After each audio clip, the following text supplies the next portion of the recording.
Hi everyone, welcome you all to my channel.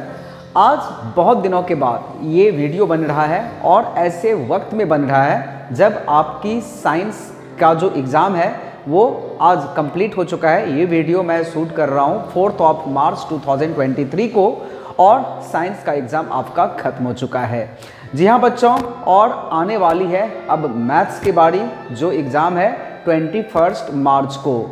तो जैसा कि आपने थंबनेल में देखा है कि जिसको लगता है फेल होने का डर, तो वो देखे इस वीडियो को ज़रूर।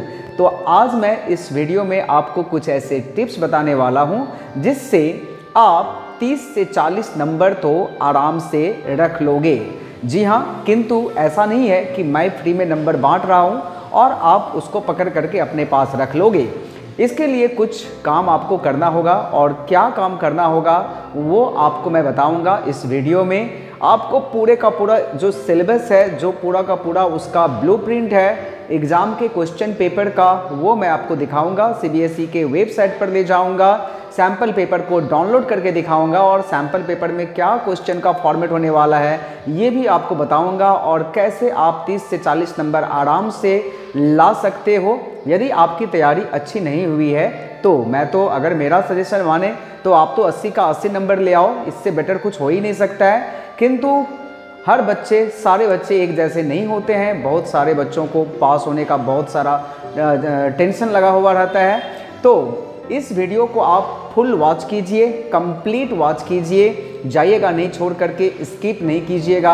आपको एक एक बारीक चीज़ जो है वो मैं आपको बताऊंगा कि किस तरह से आप 21 मार्च को होने वाले एग्ज़ाम में जो 30 से 40 नंबर है वो आप आसानी से ऑटोमेटिक रख सकते हैं। और उसके बाद तो इधर से अगर कुछ कम आ भी गया तो इंटरनल मार्क्स अपना 20 ऑलरेडी हो रखा है, तो वहाँ से कुछ मार्क्स आपको आ जाएंगे और कुल मिलाकर के जो है वो आप आराम से पास हो जाओगे। तो आइए अब हम लोग चलते हैं अपने कंप्यूटर के स्क्रीन पर। So children, now you all are on the home page of the official website of central board of secondary education. जी हाँ बच्चों, आप जब www.cbsc.gov.in डालोगे तो कुछ इस तरह का इंटरफेस आपके सामने ओपन होगा, and you all can see there are 6 options here, and among 6 option हम लोगों को जो चाहिए वो एकेडमिक वेबसाइट चाहिए, because we are going to see the academic related things. तो हमें करना क्या है, ये जो शैक्षणिक वेबसाइट है, दैट मीन्स एकेडमिक वेबसाइट, यहाँ पर क्लिक करना है। और यहाँ पर क्लिक करके कुछ इस तरह का इंटरफेस आपके सामने ओपन होगा, और ये ऊपर में सारे के सारे जो ऑप्शंस हैं वो आप एक बार यहाँ पर देख लीजिएगा। लेकिन ये हमें नहीं चाहिए, क्योंकि मैं आपको जो दिखाने वाला हूँ कि किस तरह से आप जो मिनिमम मार्क्स है मैथ्स का वो कैसे आपको मिले। तो सबसे पहले तो हमें ये जानना होगा कि सीबीएसई का जो इस बार का मैथमेटिक्स का सिलेबस है वो क्या है, क्योंकि इस बार जो सीबीएसई ने 2023 में जो बोर्ड के एग्ज़ाम हो रहे हैं उसमें 33% जो सिलेबस है उसको रिड्यूस कर दिया है। तो सबसे पहले तो हम लोग जान लेते हैं कि सीबीएसई का सिलेबस क्या है, यानी कि मैथ में आपको पढ़ना क्या है और किस चैप्टर का क्या वेटेज है, कितना यूनिट का, कौन से यूनिट का क्या वेटेज है, कितने नंबर के सवाल उसमें पूछे जाएंगे। तो सबसे पहले हम लोग इसको जान लेते हैं। तो नंबर सिस्टम में से आपके जो है वो 6 नंबर के क्वेश्चन आएंगे, 6 नंबर का सवाल आपको पूछा जाएगा नंबर सिस्टम में से। पूरा का पूरा जो अलजेब्रा में चैप्टर्स हैं उन सारे चैप्टर्स मिला करके 20 मार्क्स का आपका पूछा जाएगा, 20 मार्क्स के क्वेश्चन आएंगे। तो सबसे ज़्यादा जो वेटेज है वो अलजेब्रा का ही इसमें दिया गया है। 20 नंबर के प्रश्न पूछे जाएंगे अलजेब्रा में से। कोऑर्डिनेट ज्योमेट्री जो कि एक छोटा सा टॉपिक है, यहाँ से आपको 6 नंबर के सवाल पूछे जाएंगे। और जियोमेट्री में से एक चैप्टर यू ऑल नो कि डिलीट हो चुका है, वो मैं आपको बताऊंगा कि क्या डिलीट हुआ है। और उसको छोड़ करके 15 नंबर के सवाल आपके ज्योमेट्री में से पूछे जाएंगे। उसके बाद ट्रिगोनोमेट्री में, जैसा कि हम लोग जानते हैं 3 चैप्टर्स पढ़ने हैं आपको ट्रिगोनोमेट्री में, और उस तीनों चैप्टर्स को मिला करके 12 मार्क्स के प्रश्न पूछे जाएंगे।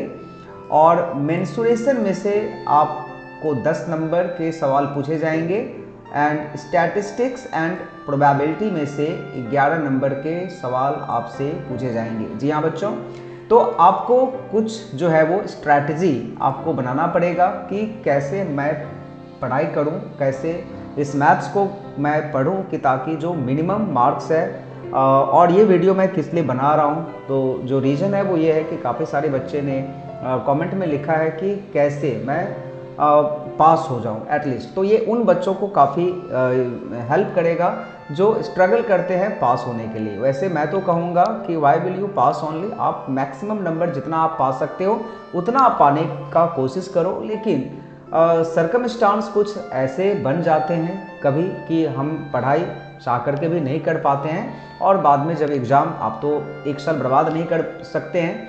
तो ऐसे बच्चों के लिए ये वीडियो मैं बना रहा हूँ ताकि आप जो है वो इस वीडियो को देखने के बाद कम से कम पासिंग का जो आपका जो एक टेंशन है वो आपके दिमाग से चला जाए। तो आइए हम लोग डिटेल में पढ़ लेते हैं। अभी सबसे पहले जो ये 7 का 7 यूनिट है ना, इसमें आपको सेलेक्ट कर लेना पड़ेगा कि किस यूनिट में आप स्ट्रांग हो और किस यूनिट में आपको थोड़ा सा प्रॉब्लम होता है। तो मेरा मानना है कि अलजेब्रा जो आपका 20 नंबर है, इसमें आपको अधिक से अधिक फोकस करना चाहिए अलजेब्रा में, क्योंकि अलजेब्रा जो है वो एकदम नया नहीं है आपके लिए। आपने 6th स्टैंडर्ड से अलजेब्रा को पढ़ते हुए आया है, तो अलजेब्रा में आपको फोकस करना है। कोऑर्डिनेट ज्योमेट्री में आपको फोकस करना है क्योंकि ये बहुत ही हल्का चैप्टर है, इजी चैप्टर है। कोऑर्डिनेट ज्योमेट्री में आपको फोकस करना है। ट्रिगोनोमेट्री में ये नया टॉपिक है, 12 नंबर के प्रश्न आएंगे, तो आपको ट्रिगोनोमेट्री का कुछ ऐसे आपको करना है कि कम से कम 7-8 नंबर आप इसमें से आराम से ले आओ, क्योंकि ट्रिगोनोमेट्री क्या है ना, फार्मूला बेस्ड है, तो आपको ट्रिगोनोमेट्री में भी थोड़ा ज़्यादा फोकस करना है। मेंसुरेशन भी आपके लिए नया नहीं है, आप 10 नंबर में से 4, 5, 6 नंबर तो आप आराम से ला सकते हो, तो मेंसुरेशन। लेकिन ये जो स्टैटिक्स एंड प्रोबेबिलिटी है जिससे 11 नंबर के सवाल पूछे जाएंगे, ये आपको टोटल 11 का 11 ही लाने का कोशिश करना चाहिए, क्योंकि स्टैटिस्टिक्स एंड प्रोबेबिलिटी के जो सवाल हैं वो बहुत ज़्यादा टफ नहीं है। और मेंसुरेशन में भी देखिए, जो एक टफ वाला चीज़ था फ्रस्टम, वो आपका डिलीट हो चुका है, तो फ्रस्टम आपको पढ़ना नहीं है, तो मेंसुरेशन भी बहुत ज़्यादा टफ या हार्ड नहीं रहने वाला है। तो सारे चैप्टर्स में से कुछ ना कुछ पोर्शन डिलीट कर दिया गया है, तो इस पर मैं आऊँगा, आपको बताऊँगा। तो देखिए, आपका जो अटेम्प्ट हो रहा है वो इधर से 20 मार्क्स का हो रहा है, इधर से 6 नंबर का आ रहा है।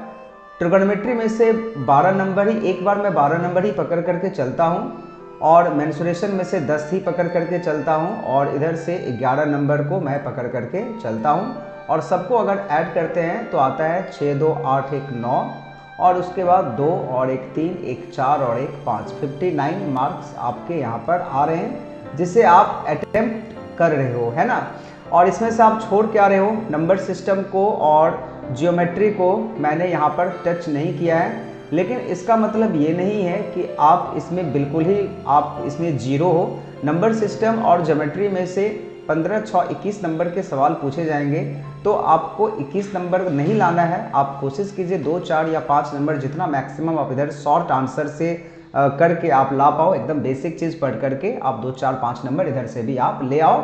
एंड ऑब्वियसली ये 59 मार्क्स आपको इधर से नहीं आने वाले हैं, क्योंकि हर एक लेवल होता है चैप्टर का, तो आप सारे के सारे नहीं पढ़ने वाले हैं। तो जो पढ़ने वाले हैं 59 में से, उसमें से आपको 30 से 40 नंबर जो है वो लाना है।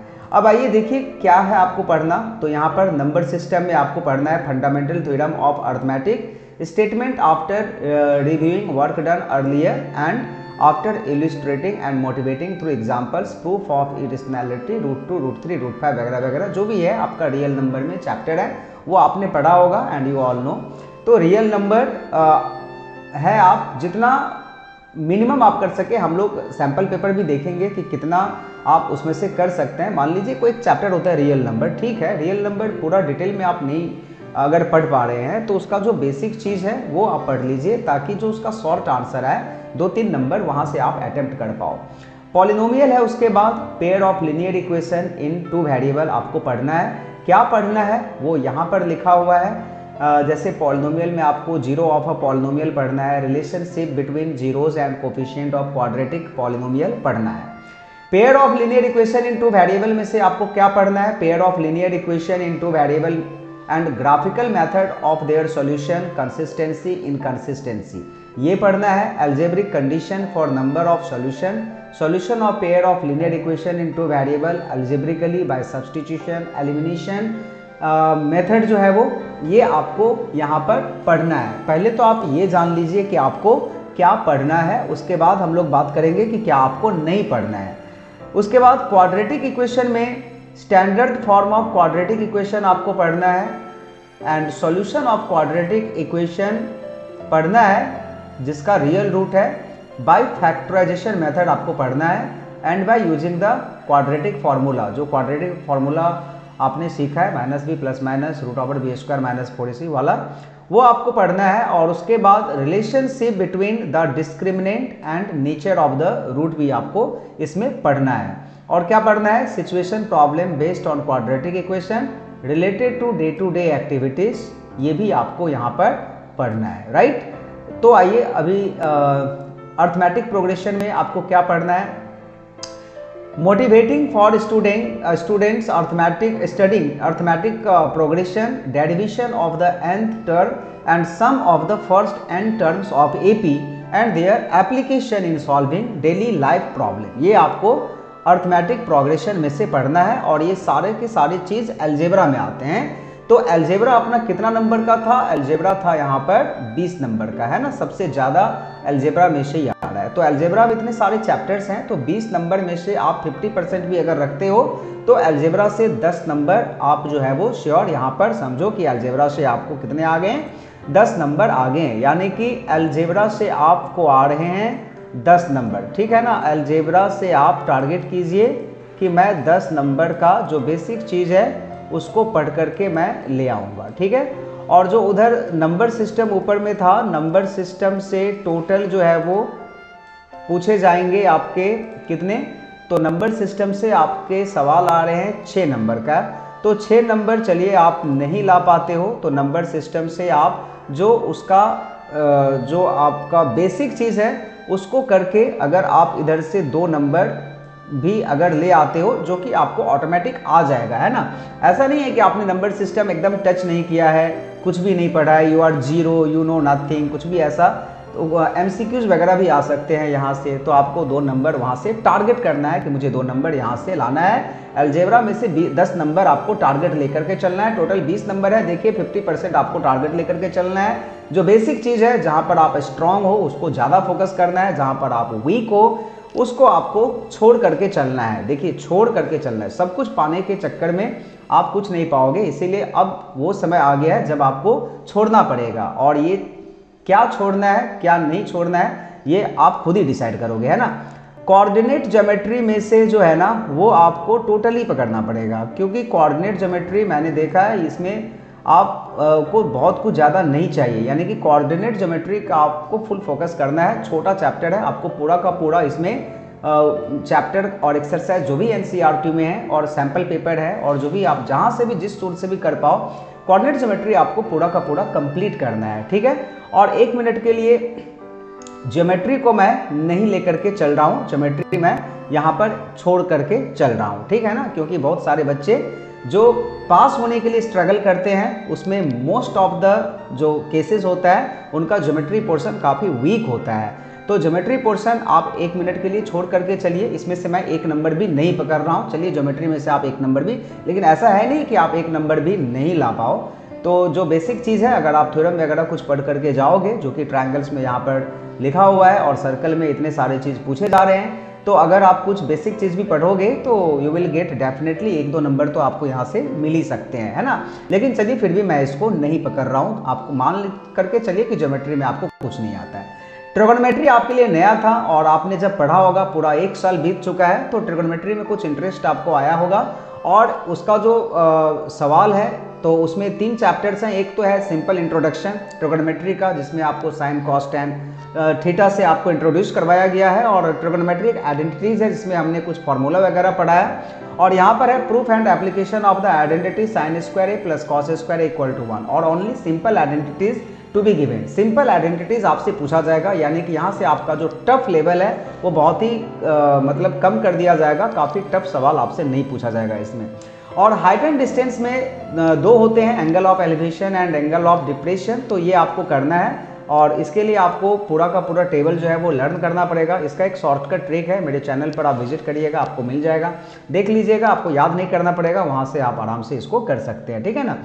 तो ट्रिगोनोमेट्री आपका टोटल जो नंबर है ट्रिगोनोमेट्री का वो है 12 नंबर, है ना। तो 12 नंबर, चलिए 12 नंबर आपको अगर नहीं भी आते हैं ट्रिगोनोमेट्री में से, तो 12 नंबर आपको अगर नहीं भी आए, लेकिन आपको जो है वो कम से कम 8 नंबर जो है वो यहाँ से पकड़ करके चलना पड़ेगा, क्योंकि ट्रिगोनोमेट्री आपके लिए बिल्कुल नया है और आप जब पढ़े होंगे तो आपको इंटरेस्ट आया होगा। और चलिए, अगर आप ट्रिगोनोमेट्री में 8 नंबर भी सोच रहे होंगे कि नहीं ट्रिगोनोमेट्री में मैं 0 हूँ, मुझे कुछ नहीं आता है, तो उसका जो कॉम्पेंसेट है आपको ज्योमेट्री से करना पड़ेगा। ज्योमेट्री में मैंने यहाँ पर 0 पकड़ा हुआ है, तो आप अगर 8 नहीं ला करके 4 ही ला पाते हो तो 4 नंबर आपको ज्योमेट्री में से कवर आपको कर लेना पड़ेगा, ठीक है ना। ऐसा नहीं है कि आप सब में ही वीक हो, आपको ठीक है ट्रिगोनोमेट्री में हो सकता है कि जो आपका वर्ड प्रॉब्लम होता है हाइट एंड डिस्टेंस वाला, उसमें आप फिगर को ड्रॉ नहीं कर पा रहे हो, सवाल को नहीं समझ पा रहे हो, तो बाकी चीज़ आप कर लोगे, है ना। तो वहाँ से 12 नंबर में से आपको 4 नंबर मैंने ऐसे ही छोड़ दिया है, 8 नंबर, और आप 2 नंबर छोड़ दो, 6 नंबर तो आपको कम से कम आ ही जाएंगे। तो 2 नंबर आपको ज्योमेट्री में से उधर से कवर कर लेना है। मेंसुरेशन जो है वो आपका 10 नंबर का आ रहा है। देखिए मेंसुरेशन में आपको पढ़ना क्या है, आइए पहले हम लोग ये जान लेते हैं मेंसुरेशन में आपको क्या पढ़ना है, फिर मैं आपको ये भी बताऊंगा कि आपको क्या नहीं पढ़ना है, तो बने रहिएगा वीडियो के साथ, ठीक है। तो मेंसुरेशन में से आपको पढ़ना है area related to circle and surface area and volume. तो सरफेस एरिया 2 ही चैप्टर्स हैं, इसमें 10 नंबर आएंगे। तो फार्मूला बेस्ड है, फार्मूला आप सब आराम से रिवाइज कर लीजिएगा, फार्मूला को लर्न कर लीजिएगा, और 10 नंबर में से आप इसमें से एटलीस्ट जो है वो 8 नंबर रखिए कि हमें जो है वो मेंसुरेशन में से 8 नंबर लाने हैं। 10 में से 8 नंबर आपको मेंसुरेशन में लाने हैं। चलिए 1-2 नंबर आपका प्लस माइनस हो सकता है, वो कॉम्पेंसेट हो जाएगा। अगर इसमें आपको 2 नंबर कम मिले तो किसी में 2 नंबर ज़्यादा भी आ जाएंगे। और जो स्टैटिस्टिक्स एंड प्रोबेबिलिटी है, बहुत ही आसान चैप्टर है, इंटरेस्टिंग भी है। प्रोबेबिलिटी आपने बहुत पहले से पढ़ रखा है, और स्टैटिस्टिक्स भी आप क्लास 6 क्या उससे पहले से आप करते आ रहे हो, पिक्टोग्राफ, बार ग्राफ, हिस्टोग्राफ, ठीक है ना, मीन मीडियन मोड वगैरह। तो ये सारे के सारे चीज़ जो है वो आप, और फार्मूला भी है। तो 11 नंबर आपसे सवाल पूछे जाएंगे। अगर मान लीजिए 11 नंबर आपके इधर से भी नहीं आए तो मैं क्या कर रहा हूँ, 100% आप देखिए, मैं किसी में 100% जो है वो नहीं पकड़ा हूँ, ठीक है ना। तो स्टैटिस्टिक्स एंड प्रोबेबिलिटी में से आप कितना, चलिए मैं देख लेता हूँ, पहले ऐड कर लीजिए। तो 10 2 12 6 18 हो गया, 18 में 8 जोड़ दीजिए तो 26 हो गया, और 26 में 8 जोड़ दीजिए तो कितना हो गया, 26 + 8 हो गया आपका 34 ना। तो 34 नंबर तो आपके यहाँ से लेकर के यहाँ तक ही आ रहे हैं, है ना, 34 नंबर। अब चलिए इसका 11 नंबर स्टैटिस्टिक्स एंड प्रोबेबिलिटी में से है, अगर इसका आप 6 नंबर भी पकड़ लेते हो तो ये 6 मिला करके आपके हो जा रहे हैं 40 नंबर, है ना। अब देखिए ज़्यादा हार्ड नहीं है, 11 नंबर स्टैटिस्टिक्स एंड प्रोबेबिलिटी में से हो सकता है कि एक आध सवाल आपसे ना आए, तो कोई बात नहीं, मैंने 11 में से 6 पकड़ा है, 5 नंबर छोड़ दिया हुआ है। और अगर मान लीजिए कि आपके दिमाग में अगर कुछ इस तरह का चीज़ अभी चल रहा होगा कि नहीं, अरे मैंने तो ऐसा बता दिया कि जैसा अलजेब्रा 10 नंबर है, चलिए 10 नंबर आपका इसमें से नहीं आया, 2 नंबर इसमें कम आ गया। नंबर सिस्टम में मैंने 2 नंबर पकड़ा, चलिए इसमें से भी 2 नंबर कम आ गया, इसमें से भी 2 नंबर कम आ गया। इस तरह से करते करते अगर 40 नंबर हमने ऐड किया यहाँ पर, मतलब एकदम कम कम पकड़ करके मैंने 40 नंबर लिया है, तो 40 अगर नहीं भी आए तो 30 तो आएगा कम से कम। 30 लाने में क्या दिक्कत है आपको, 30 तो आराम से आ जा रहे हैं ना। अगर तो 30 भी अगर आप इधर से ले आते हो और उधर का अगर 15 या 16 इंटरनल का आप अगर ऐड कर देते हो इसमें, तो आपके कुल जो नंबर हो जा रहे हैं वो कितने हो जा रहे हैं, 30 + 16 46 नंबर आ जा रहे हैं। आपको चाहिए कितने, 33 नंबर चाहिए। तो कहाँ है पास होने में आपका, कहाँ कोई दिक्कत है? अभी भी आप 13 नंबर गेन में हो, प्लस 13 नंबर गेन में हो। आप देखिए कैलकुलेशन पूरा आपके सामने है, कहीं से कोई दिक्कत नहीं है। क्या प्रॉब्लम हो रहा है आपको? मतलब मैथ्स में बस यही है कि आपने माइंड सेट कर रखा है कि नहीं मैथ्स बहुत ही हार्ड है, बहुत टफ सब्जेक्ट है और मैं पास नहीं होऊंगा। बस ये आपका जो है वो वीक पॉइंट है और यही चीज़ आपको जो है वो अपने दिमाग से पूरा का पूरा डिलीट कर देना है, रिमूव कर देना है ना। तो ये हो गया। तो आप देखिए 30 से 40 नंबर तो आराम से आप आउट ऑफ 80 रख पाओगे।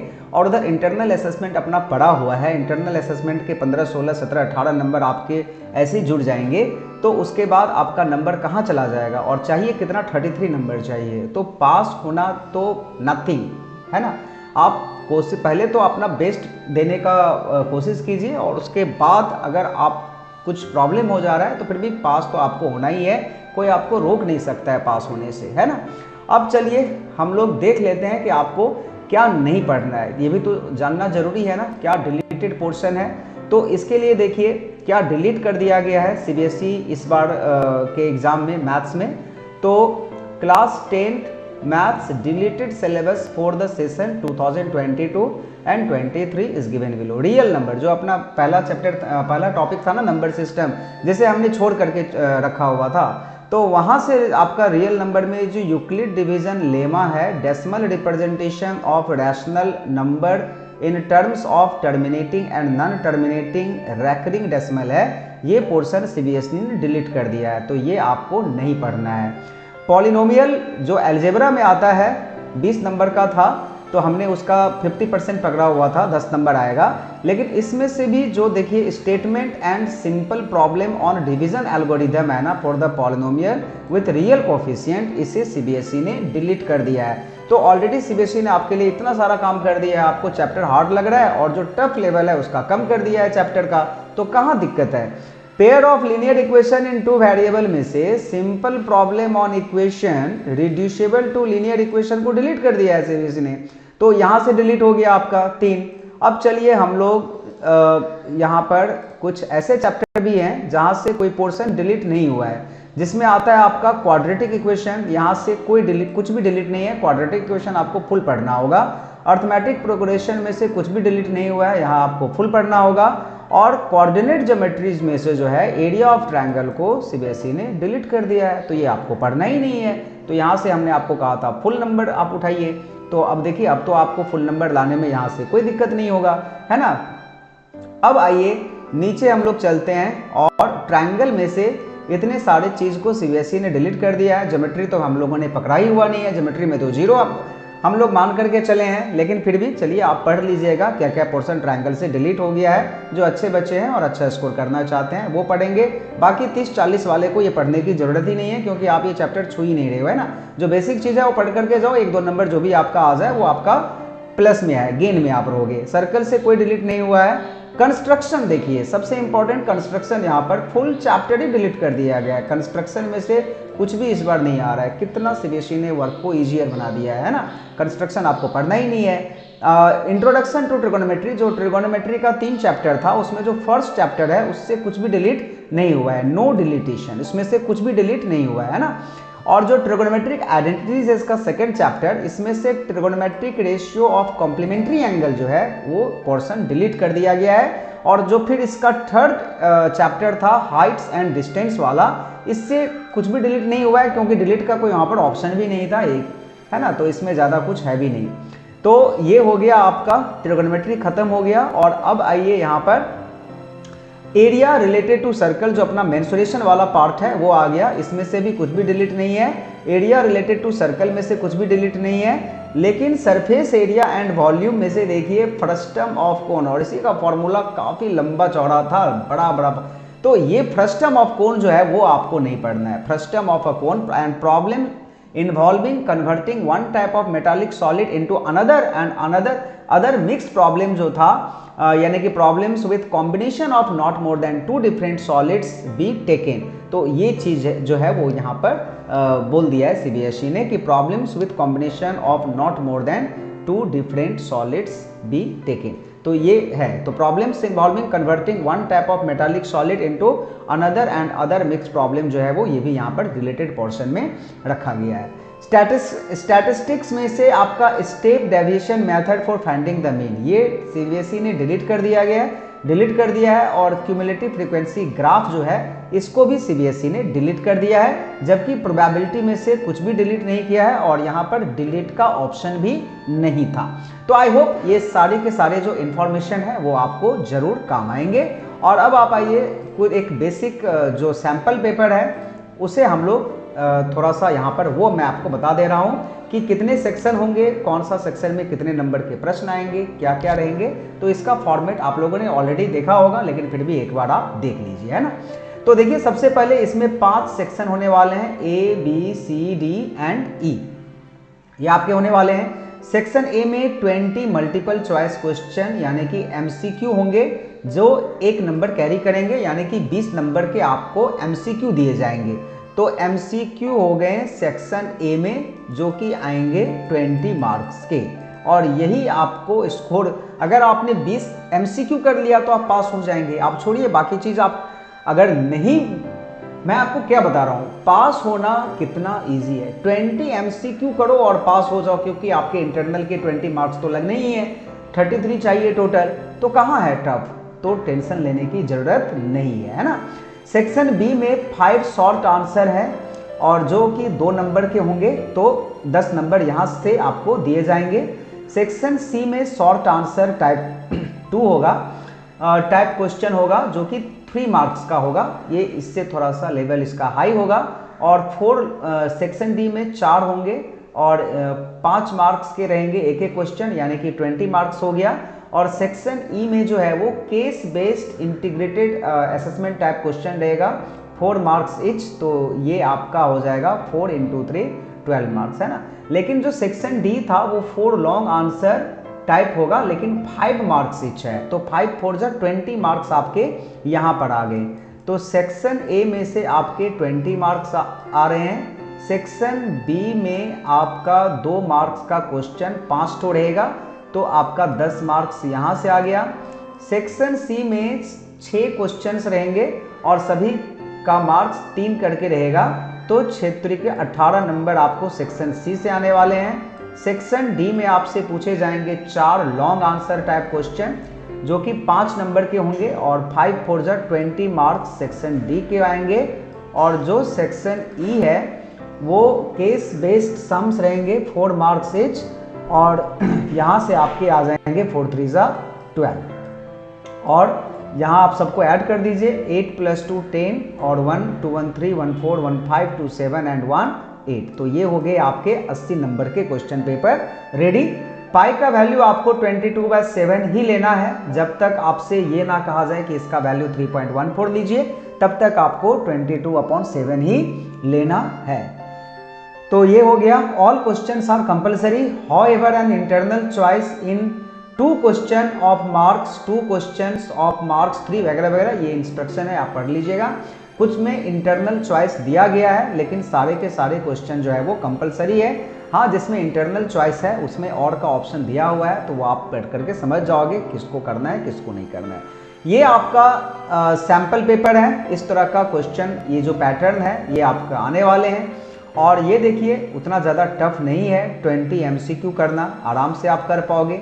असर्शन और रीज़न जो है वो आप सैम्पल पेपर से प्रैक्टिस करो और आराम से इसका आंसर भी आप कर पाओगे। अगर आपको चाहिए सैम्पल पेपर कमेंट में लिख करके बताइएगा, मैं एक सैम्पल पेपर का पूरा का सॉल्विंग का वीडियो जो है वो मैं बना दूंगा। अगर आपको चाहिए, अगर 10-20 कमेंट भी आते हैं यस, तभी मैं वीडियो बनाऊंगा, अदरवाइज नहीं बनाऊंगा। और ये देखिए पूरा का पूरा सैम्पल पेपर यहाँ पर है। Prove that root 5 is an irrational number, काफ़ी आसान है, एक आधा प्रैक्टिस कर लोगे। ये रियल नंबर का था जिसे हमने छोड़ करके चला था नंबर सिस्टम का, 1-2 नंबर ही यहाँ का पकड़े थे। और देखिए क्वेश्चन किस तरह का आ रहा है ना, प्रूव दैट रूट 5। तो इस टाइप का क्वेश्चन अगर आप 1-2 भी कर लेते हो तो फिर आपको इस टाइप के क्वेश्चन को अटेम्प्ट करने में कोई प्रॉब्लम नहीं होगा, है ना। तो इस टाइप का ये क्वेश्चन का पैटर्न रहने वाला है। आई होप कि ये जो वीडियो है वो आपको काफ़ी हेल्प करेगा 21 मार्च के एग्ज़ाम के प्रिपरेशन में। काफ़ी लंबा वीडियो बन गया है। ओके, तो चलिए कोई बात नहीं, ठीक है, आपको हेल्प करे। मेरा मोटिव है कि जो क्लास 10 में इस बार बच्चे एग्ज़ाम दे रहे हैं वो आप डिमोटिवेट ना हो और आराम से जो है वो आप बाकी सब्जेक्ट आप एग्ज़ाम दो, और जब मैथ्स का एग्ज़ाम आपका आएगा उसमें जो आपको गैप मिलेगा उसमें आप इस पैटर्न में पढ़ो और आराम से जो 30-40 नंबर हैं, ऐसे बच्चे जो डर रहे हैं कि नहीं मैं फेल हो जाऊंगा या फिर आप बहुत ज़्यादा टेंस्ड हो, तो आपको टेंशन लेने का कोई काम नहीं है। आप आराम से 30-40 नंबर रखोगे, है ना। और जो अच्छे बच्चे हैं वो तो 80 का 80 रखें, 100 का 100 रखें, उनके लिए तो कोई बात नहीं है। लेकिन जो एवरेज बच्चे हैं और बिलो एवरेज बच्चे हैं, जिन्हें पास होने से डर लगता है और फेल होने का डर लगता है, उनके लिए मैं बता रहा हूँ कि आपको अगर इस स्ट्रैटेजी के साथ। सो children, that's all for today's class. I hope कि जो ये इन्फॉर्मेशन मैंने आपको दिया है, specially class 10th CBSE board के मैथ्स के एग्ज़ाम के बारे में, वो ज़रूर आपको काम आएगी। और अगर आप इन सारे टिप्स को फॉलो करते हो तो श्योर है कि आप जो है वो पास तो आराम से हो जाओगे। There will be no any tension और कोई इसमें चिंता की बात नहीं होगी। तो उम्मीद है आप इसे ज़रूर फॉलो करेंगे और आप ज़रूर 30 से 40 नंबर आउट ऑफ 80 जो है एक्सटर्नल एग्जाम में आप रख पाएंगे। So thank you everyone for watching the video. That's all and all the best for your upcoming maths exam. Thank you all once again. Bye bye.